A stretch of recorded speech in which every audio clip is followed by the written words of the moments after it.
저도 그렇게 하고 나니까 심한 우울감이 거짓말처럼 싹 사라지더라고요. 와, 이거 마치 나도 한때는 우울증 환자였다라는 책 제목에 그런 있는 간증 같은 느낌인데요.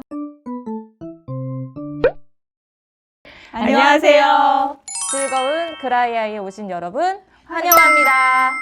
오늘은 치료사는 자신의 우울함을 어떻게 다루는지에 대해서 이야기를 나눠볼까 합니다. 치료사도 사람이니까 당연히 우울함을 느끼시죠?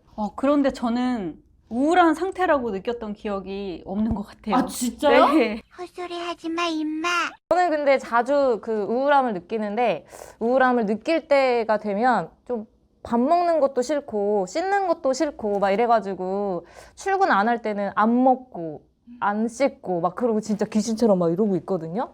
근데 출근할 때거나 일을 할 때는 최소한으로 진짜 활동할 정도까지만 먹고 그런 식으로 다닌 적이 있긴 있어요. 무슨 일이 있었길래? 제가 앞서 말했던 그 입시 실패했을 때가 있었잖아요. 그때 삶의 의욕을 못 느끼겠는 거예요. 배우가 돼야지 이런 생각을 했었는데 그 목표가 딱 사라지니까 아무것도 하고 싶지 않은 거예요. 의욕도 안 생기고. 그래서 되게 우울해서 한동안은 진짜 딱 일어나면 되게 멍하니 벽을 바라본다든지 막 이런 식으로 지냈던 거 기억이 나요. 저는 밥을 안 먹진 않았는데 며칠씩 집 밖에 나가지 않고 그냥 집 안에 있는 냉장고 막 파먹으면서 뻥튀기에 미역국 먹고 막 이러면서 비디오 이렇게 빌려다 놓고 하루 종일 영화만 본다든지 그렇게 지냈던 날들이 꽤 많이 있었어요. 선생님은 그때 무슨 일이 있으셨어요? 특별히 무슨 일이 있었던 건 아닌데 제가 원래 좀 우울 성향이 많이 있기도 했었고 그런 일이 자주 있었을 당시에는 살기 귀찮고 그만 살았으면 좋겠다 뭐 이런 생각을 자주 했던 때였던 것 같아요. 근데 진짜 우울함을 느껴본 적이 없으세요? 저도 뭐 일이 좀 뜻대로 되지 않아서 실망하고 화나고 속상하고 이랬던 적은 있는데 그게 우울한 상태라고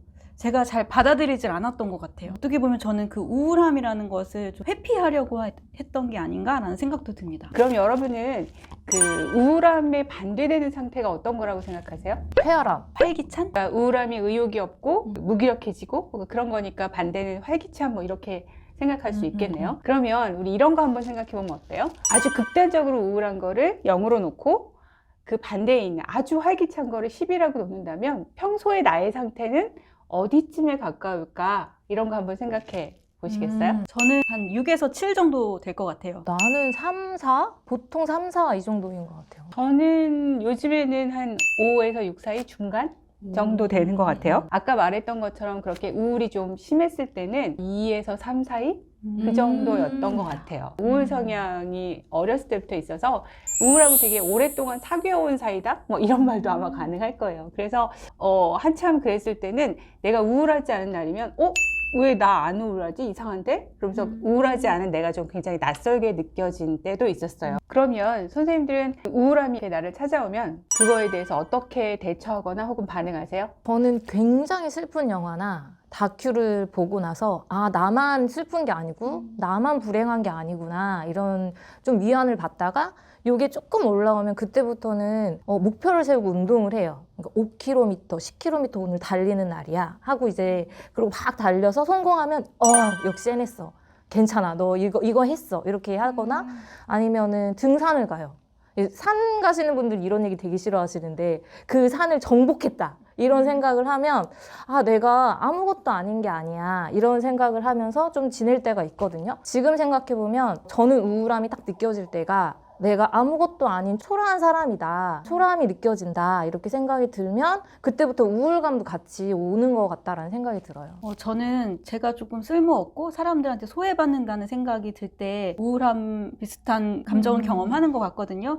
그럴 때는 얼른 그 상황을 피하려고 누가 날 필요로 하지? 하면서 만날 약속을 잡는다거나 아니면 나 할 일 뭐가 있지? 뭐가 나를 쓸모있게 하는 일이지? 하면서 일을 막 찾아서 하는 것 같아요. 저는 별다른 거를 하진 않고 우울하면 그냥 우울함이 나한테 머무는 만큼 그냥 우울해해요. 저는 우울이 찾아오면 화들짝 피하는 편인데 그렇게 받아들이면 더 우울해지는 거 아니에요? 그러니까 심한 우울감이 좀 장기간 지속되는 그런 경우라면 분명히 전문가의 도움을 받아야 된다고 생각해요. 저도 우울 성향이 계속 있다가 이제 출산한 다음에 산후 우울증을 되게 심하게 앓은 적이 있었거든요.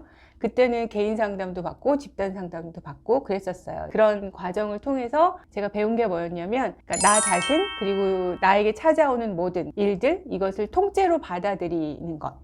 그것을 발견하고 익히기 시작했고 그렇게 하고 나니까 심한 우울감이 거짓말처럼 싹 사라지더라고요. 와, 이거 마치 나도 한때는 우울증 환자였다라는 책 제목에 그런 있는 간증 같은 느낌인데요. 그렇다고 해서 우울감을 지금 안 느끼시는 건 아니잖아요. 아, 그렇죠. 그러니까 아까 말씀드렸듯이 제가 기분의 평균점이 높은 편도 아니고, 그러니까 간간히 우울함을 느끼죠. 근데 그럴 때는 우울함이 저한테 머무는 만큼 그냥 그것을 경험해요. 한쪽에서는 우울해하는 나를 마치 무대 위의 배우처럼 겪고, 또 다른 한쪽에서는 객석에서 우울함을 겪는 나를 관객으로서 지켜보는 거죠. 그렇게 하면서 우울의 맛을 경험한다고나 할까요? 우울함도 어떤 관점에서 보면 삶이 우리한테 주는 선물 중에 하나라고 할 수 있잖아요. 우울이 삶이 주는 선물이라는 생각은 한 번도 못 해봤던 것 같아요. 그러니까 우울뿐만 아니라 모든 감정들이 그것이 긍정적인 것이든 부정적인 것이든 가리지 않고 다 어떤 필요가 있어서 우리에게 오는 혹은 충실히 겪어야 하는 것 중에 하나라고 생각이 들어요. 그래서 우울함이 저를 찾아올 때도 머무는 동안 충분히 겪으려고 합니다. 우울감과 우울증에 대해서 구분해야 할 필요가 있을 것 같아요. 의학적으로는 2주 이상 지속적으로 우울하다 이러면 우울증으로 보지만 2주가 지나지 않고 왔다 갔다 한다 이러면 우울감으로 봅니다. 근데 중요한 건 기간보다는 사회생활에 내가 영향을 미치느냐 미치지 않느냐가 굉장히 중요해요. 아까 저랑 선생님이 얘기하셨던 것처럼 일상생활엔 지장을 주지 않지만 우울감을 느낀다. 우울감으로 보지만 아니다. 일상생활이 다 차단되고 아무것도 할 수 없다. 이런 경우는 극심한 우울증으로 보기 때문에 전문가의 도움을 받으시는 것을 추천을 드립니다. 그리고 두 번째로 봐야 할 게 호르몬에 대해서 보는 게 좋을 것 같아요. 뇌 신경학적인 부분에 대해서 우리가 본다면 두 가지 호르몬에 대해서 우리가 얘기할 수 있거든요. 첫 번째로 이야기해야 할 게 코르티솔이라는 신경 전달 물질 이라는 스트레스 호르몬에 대해서 이야기하면 좋을 것 같은데 저희가 스트레스를 받거나 우울감이 생기면 이 코르티솔이라는 신경 전달 물질이 급상승하게 됩니다. 그런 경우에 어떻게 되냐면 모든 것들이 비상 상태인 거예요. 최우선적인 신체 기능을 제외하고는 다 차단을 해서 수면, 성욕, 식욕 이런 것들을 다 차단하고 계속 내가 투쟁을 할 건지 아니면 회피를 할 건지 판단을 내릴 때까지 계속 증가를 하는 거죠. 그런 경우 자기 나 지금 우울할 수 있어. 나 우울해도 돼. 라는 생각으로 만약에 바뀌게 된다면 아까 효원 선생님께서 집단 치료나 개인 치료를 받으셔서 그래 내가 그럴 수 있어 라고 이해를 돕는다면 코르티솔이라는 스트레스 호르몬이 낮아질 수 있어요. 두 번째로 세로토닌이라는 행복 전달 물질입니다. 행복했을 때 저희 몸에서 이게 증가하는 호르몬인데 우울감이나 우울증이 있으신 분들은 이 농도가 낮다 이렇게 얘기를 해서 항우울제 같은 경우는 세로토닌 재흡수 억제제를 사용하는 경우가 있어요. 이거를 억제함으로써 농도를 계속 높이는 거죠. 근데 좋은 것 중에 하나는 햇볕을 많이 본다거나 야외 활동을 한다거나 이런 식으로 움직이는 활동이 세로토닌을 증가시키는 역할을 한다고 해요. 운동을 하거나 이래도 잘 안 된다. 그래서 근데 이제 너무 우울하다. 이런 경우에는 세로토닌이라는 항우울제를 복용해 보시는 것도 도움이 된다. 와우. 네, 이렇게 우울감이 찾아왔을 때 운동이나 야외 활동하는 것도 좋고 아니면 좀 정도가 심해졌다라고 할 때는 심리치료나 개인 상담 받아보시고 연극치료 연극치료 그리고 약물 처방도 생각해보시면 좋을 것 같다라는 생각이 듭니다. 여러분 연극치료로 오세요. 오늘은 이렇게 치료사도 우울감을 느끼는가에 대해서 이야기를 나눠봤습니다. 여러분들의 궁금증이 풀리셨을지 모르겠어요. 결론은 치료사도 우울하다. 여러분들에게 그 우울함을 어떻게 극복해야 되는지 조금이라도 도움이 되셨으면 좋겠고 그래 나 우울한 거 괜찮구나 라고 좀 다독거리는 시간이 되셨으면 좋겠습니다. 오늘 영상은 여기까지입니다. 저는 까치발, 저는 설레발, 저는 버선발 우리는 즐거운 드라이아이.